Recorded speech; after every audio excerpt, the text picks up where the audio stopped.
Hi there folks, it's Mandy from Kemp Freehold, and today Matt is cooking soft shell crabs for dinner, and he is going to tell us how it's done so that way you know if ever you come across leftover bait.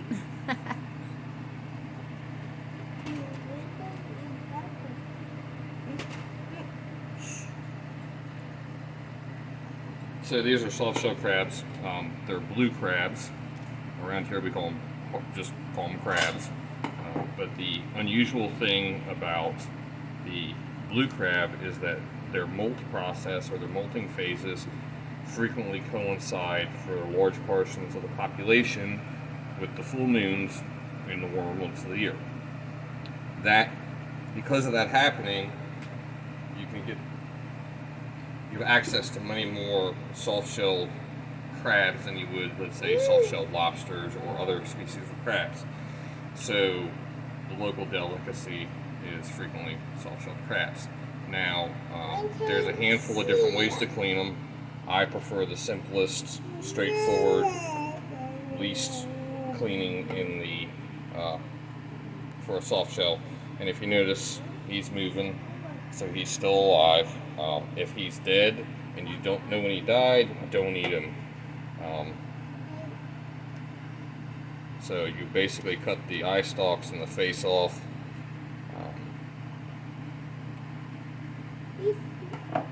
Then you peel up the side of the back and you pull out what we call the dead man's fingers. That's basically the crab's gills.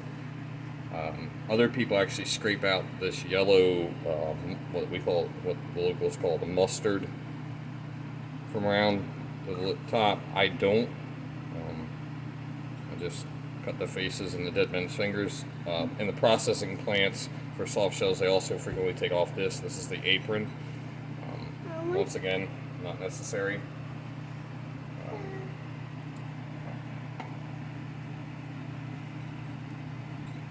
The mustard actually adds a good flavor to it, in my opinion. A lot of people eat the mustard. Yeah, out of hard crabs and soft crabs.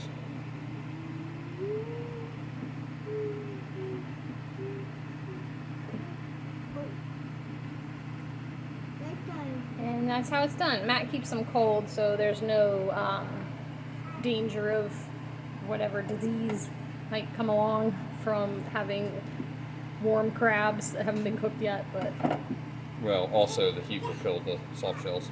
Right. So will if you keep them too cold.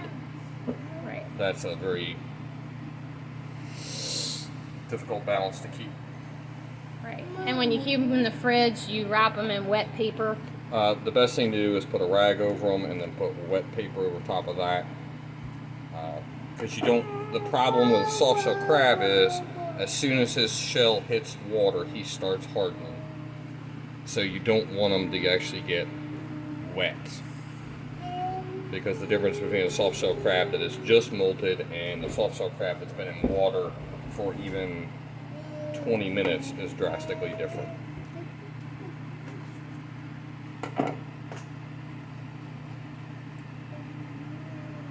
And the nice thing about a soft shell crab is you don't have to pick them. You just cook them and you eat the whole thing. Legs, paws, shell, and all.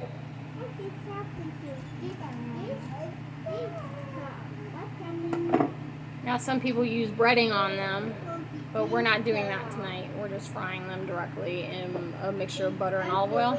Yes, and garlic. And garlic, because there's always garlic. Because you can't cook without garlic. Yes, Mason, he has no legs. If he didn't have claws, he'd actually be called a buffalo. Really? Mm-hmm. I don't know why, but that's what they call a peeler or a crab that's lost all of his legs. There's a wonderful book called Beautiful Swimmers, and it's all about the crabbing industry on the Chesapeake Bay. It's called Beautiful Swimmers because the blue crab's scientific name actually translates to savory, beautiful swimmer, because they are a swimming crab. The last leg of five legs on each side, it's a decapod crustacean. So this last leg is a modified leg, and it's a paddle and enables them to swim. Now, the blue crab can actually swim well enough to stay on the surface and stay stationary even in tidal flow.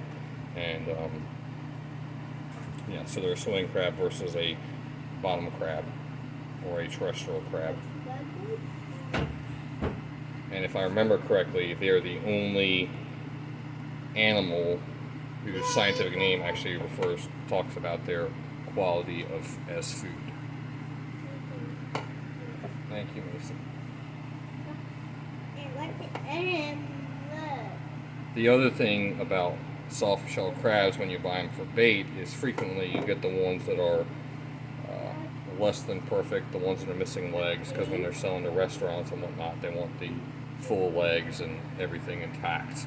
So frequently you get in the seconds, but they still eat good, but they're also cheaper. Yes, Mason.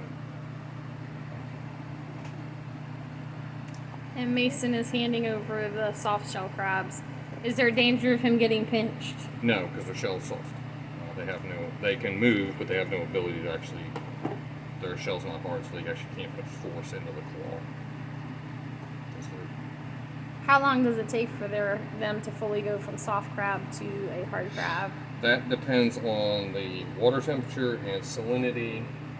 From what I've So depending on where exactly you are, depends on, it can be anywhere from a few hours to a few days. And if I remember correctly, the lower the salinity, the faster they switch. Much like Hold on. the other unusual thing is the blue crab absolutely needs to be needs water that has some salinity, but actually in the areas of the Chesapeake Bay that have lower salinities, the crabs grow larger.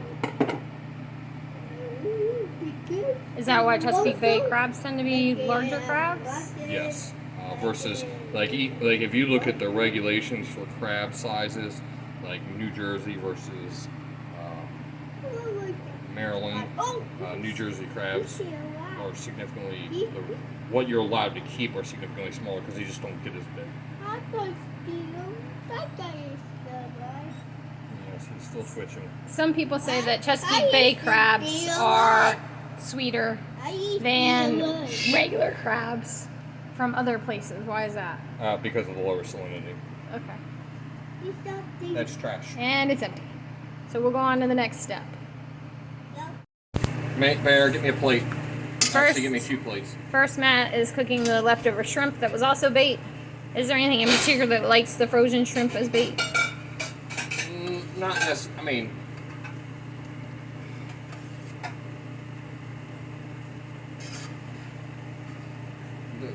the shrimp are much like other crustaceans as far as most fish will eat crustaceans. Now, there are fish that I've never caught on shrimp, like a striped bass, or like what we call them rockfish, which that ought to be their name because that's, we have the largest breeding population, or the largest area for breeding. So we should get to call them what we want to call them, and the rest of the world will follow suit.